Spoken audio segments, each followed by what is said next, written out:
This entire effort and initiative is anchored around Chandigarh because the identity of this region is from the Chandigarh city. We are here technically in Mohali, which is Punjab, but for a lot of my friends who are from Hyderabad or elsewhere, there's very little difference that they can make out between Chandigarh, Mohali, Panchkula, which we here probably sort of try to create these sort of barriers. Some of it is necessary, some of it is not so much. But who better than Professor Goswami to hear about Chandigarh past and present, as Professor Srivastava said, we need to understand our history to know our future. So Professor Goswami, look forward to your presentation. I'm well aware of the fact that I'm the odd man out here. Friends of mine, some well-meaning friends, keep telling me that I have a gift for irrelevance. So I'm going to indulge in part of that. To draw your attention to where we are, essentially where we are. It was William Faulkner who said once, the past is not dead. It is not even past. It moves along with us. So if the past is not dead, and it moves along with us, or we move along with it, then I think it's important and necessary for us to come to grips with the issue. Where did we start from? Where are we headed? Bhartendu Harishchandra, the great poet at the beginning of the independence movement, he wrote a wonderful book called Sanskar Bharati. And in that he opened with these lines, हम कौन थे, क्या हो गए हैं, और क्या होंगे अभी. हम कौन थे, क्या हो गए हैं और क्या होंगे अभी, आओ विचारें बैठकर मिलकर समस्याएं सभी. So it's important that we think about where we were, where we are, and where we are headed. I draw your attention to many, many years ago, those of you are familiar with Chandigarh. In Sector 17, right where the Kashmir Emporium today is, there was a big dig. Enormous amount of the foundations of some shopping area were being laid, and the archaeologists had dug tremendous, not archaeologists, the builders dug very deep into the ground. And what did we discover? At that time started coming out tiny little fragments of potsherds and so on and so forth. It was a Harappan site. It was a late Harappan site, which we really chanced upon. We had no idea at all. Ropar one knew to be a Harappan site, but this we did not know anything about. And for months together, people would just come, pick up little pieces, take them to their homes, and so on. So the idea of at that particular time, the question was, is this site to be preserved or is not to be preserved? Is there commercial interests obviously are involved? So how do we come to this? Archaeological people were called in, the estate officer Chandigarh was called in, and so on and so forth. And they quarreled among themselves. Really, really extraordinary how much coming and going, to and fro and so on took place. What do we do with this? And the man who was building that particular place, he lost really all patience and went to the court and said, let them decide. Let them decide what to do with it. No decision was taken. And the whole thing was just bad. The earth was lowered down. Nothing of that was survived.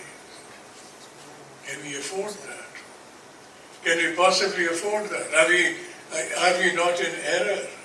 That this place is more than 4,000 years old, and yet, it is as new as it possibly can get. So we have our roots very far back into the past, and we have to remember how extraordinary was the vision with which this particular city, this region, started. 1947, we lost the western part of Punjab, Lahore. A new city had to be built. There were some discussions. What was going to be the capital of the Punjab? Ludhiana, Jalandhar, Bathinda, Amritsar and so on. For various reasons, it was all really, the idea was abandoned. And it was Pandit Jawaharlal Nehru who said, we have to build our city. So it is vision from the very beginning. It is not something which we build on which is old, but we start afresh. The history of Chandigarh, how it came to be, Albert Meyer was identified as the person who would create a town plan, then Novicki's plan, and so on and so forth. Nothing worked, really, and Novicki unfortunately died in an air crash, and then the search went out. And who did we locate? One of the finest minds of our times, Corbusier. Corbusier used to call himself a corbeau, C-O-R-B-E-A-U, which in French means a raven, a crow. And he really was a kind of a crow, who had a long beak and looked in this direction, with extraordinary sharpness. And he had the ability to pounce down upon the relevant things and so on. So as a corbeau, Corbusier saw this entire place. Can you imagine a person sitting in front of acres of land and envisioning, not visualizing, but envisioning a great city? So there he was. He summoned to himself a very fine people who were to be his collaborators. And on the Indian side, we had the great fortune of having Mr. Thapar and Mr. Verma, great thinkers, visionaries, who collaborated with him. And out of nothing, out of this plain surface with hills in the background, greenery around and so on, sprang up the idea of Chandigarh. Chandigarh is an idea. Let's remember that. I think we'll be in error if we do not remember that we are speaking of an idea. Because an idea concerns itself not with the here and the now, but with the future. And therefore, since Chandigarh is going to be the base of all these activities, which I know nothing about, I confess, but extraordinary things are going to happen or have been happening. So if the idea of Chandigarh is lost or is trammeled upon, if the idea of Chandigarh is forgotten by many of us and so on, if we keep yielding to the pressures that there are upon us, step by step, day after day, decade after decade, we have to preserve, we have endeavored to preserve that idea. It's not easy. Politics is not going to take us anywhere. Statesmanship is what is needed. Statesmanship of the highest order, to be able to withstand pressures, to be able to keep that idea firmly in our sight. I'm not here to burn incense at the altar of Le Corbusier. Nobody has to do that. But we have to remember that the man had vision of an extraordinary quality. We may not think of him in the same category as many of the great architects who are functioning and practicing today. But he had a very, very clear vision. Just look at this. Look at his writings. He starts off, there are three disciplines that I must keep in sight. The discipline of money, the discipline of materials, and the discipline of climate. These three things. How do you start building a great city? Right? So he knew that there was not enough money around. 50 lakhs of rupees is all that the Punjab government gave at that particular time for a city to be built.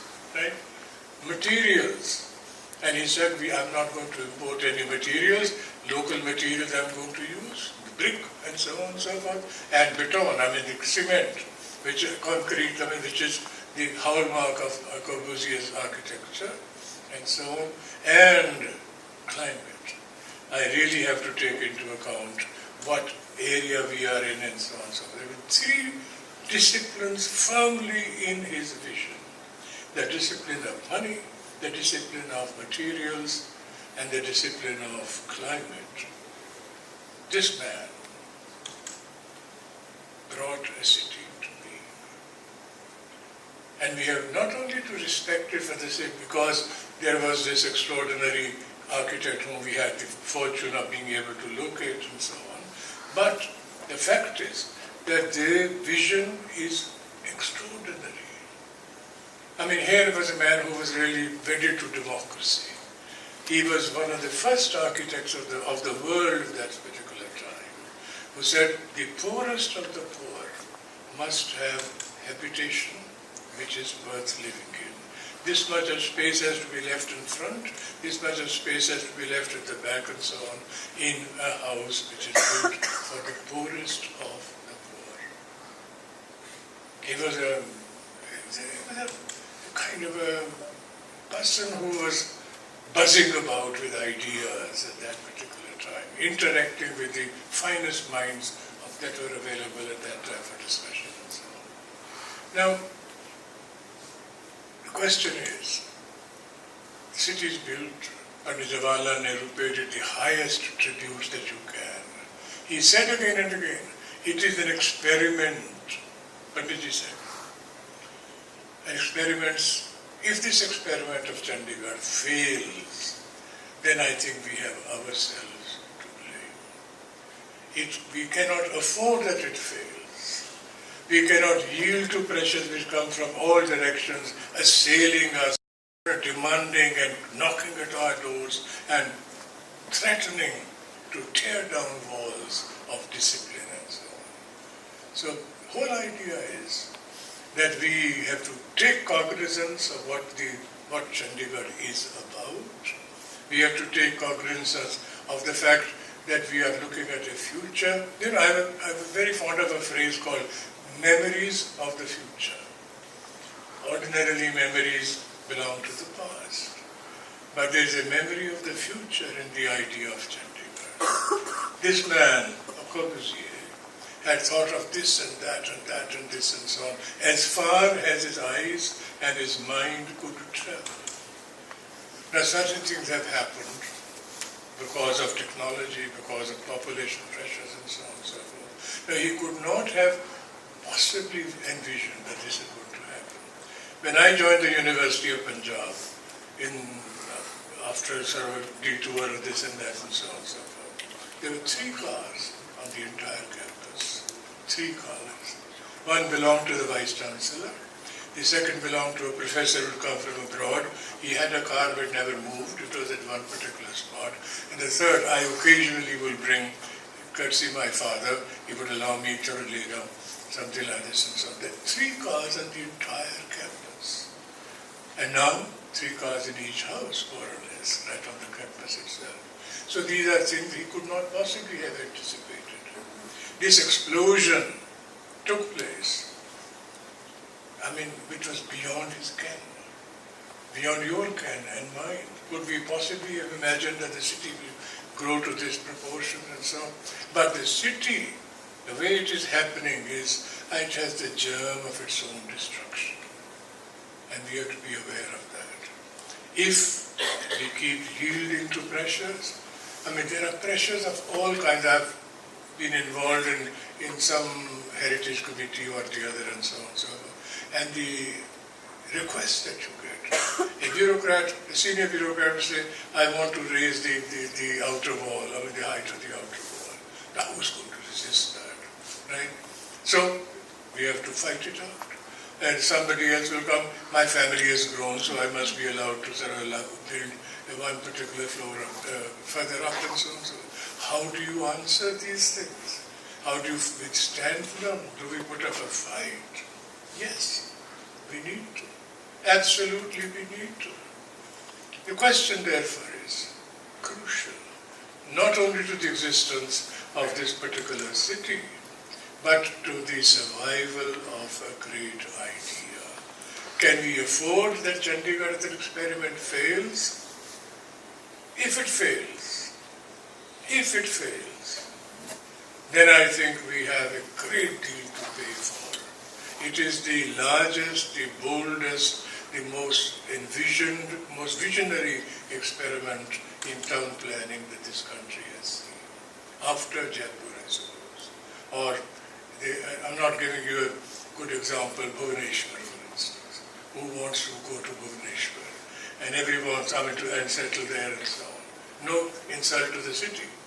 But like that, at the same time the 2 cities have come up. And look at Chandigarh, it is a magnet. It really is a magnet. And so everyone is veering towards us and so on and so forth. But if it goes beyond a particular point, then I think we are courting sheer disaster. I'm not here to, I'm not a Qasida wailing that this is happening or that is going to happen and so on. But let me, I have 3 minutes, 2.5. Let me share with you a wonderful poem of the great poet Faiz Ahmad Faiz. He wrote it in a Hindiized version, so you don't have to worry too much about translations. It's easily intelligible. अब तुम ही कहो क्या करना है। जब दुख की नदिया में हमने जीवन की नाव डाली थी, था कितना कस बल बाहों में, लोहू में कितनी लाली थी, यूं लगता था 2 हाथ लगे और नाव पूरब पार गई। ऐसा न हुआ कि धारे में कुछ अनदेखी मझधारें थीं, कुछ मांझी थे अनजान बहुत, कुछ अनपरखी पतवारें थीं। अब तुम ही कहो क्या करता है। नदियाँ भी वही है, नाव वही, अब कैसे पार उतरना है। अब जिस पर चाहे दोष धरो, अब जितनी चाहे छान करो, नदियाँ भी वही है, नाव वही, अब कैसे पार उतरना है। And then the second part of the poem he said even something more wrenching. इस देश की छाती पर हमने सदियों के घाव देखे थे। इस देश की छाती पर हमने सदियों के घाव देखे थे, था वेदों पर विश्वास बहुत और याद पुराने नुस्खे थे। यूं लगता था बस 2 दिन में सारी विपदा कट जाएगी। ऐसा न हुआ कि वो घाव कुछ इतने ढेर पुराने थे, वैद उनकी तह को पा न सके और टूट के सब बेकार गए। अब तुम ही कहो क्या करना है। छाती भी वही है, घाव वही, ये घाव कैसे भरना है। अब जिस पर चाहे दोष धरो, अब जितनी चाहे छान करो, छाती भी वही है, घाव वही, ये घाव कैसे भरना है। Something which shakes you up. Something, a poet, I mean, sitting in a small town in Pakistan writes this for you and me and for Pakistan and India, this entire region. So we have to think of this in a visceral manner, address issues. I don't know whether I've said anything useful or meaningful, but I feel very deeply about this, very, very deeply. My age is not to worry about the future, but I'm of the past and the future is not mine. But the future is yours. The future is all yours. And this idea, this flame, we have to preserve, keep alive like this. Thank you.